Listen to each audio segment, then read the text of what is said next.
Mga ganap na dapat po natin abangan dito lamang po sa Binibining Marikit. Mga kapuso, tuluyan na nga po naganap ang inaabangan ng lahat na makulong sina Soraya at Angela.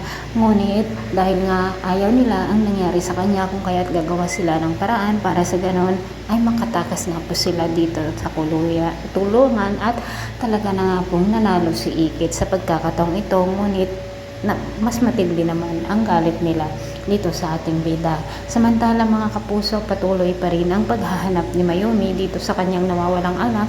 Ngunit ang napakasaklap mga kapuso, walang nakarehistro na Emily dito sa kanilang municipality noon, kung kaya't lalong mahihirapan si Ikit dito sa paghahanap sa kanyang anak na hindi nila alam na magkasama na nga silang dalawa.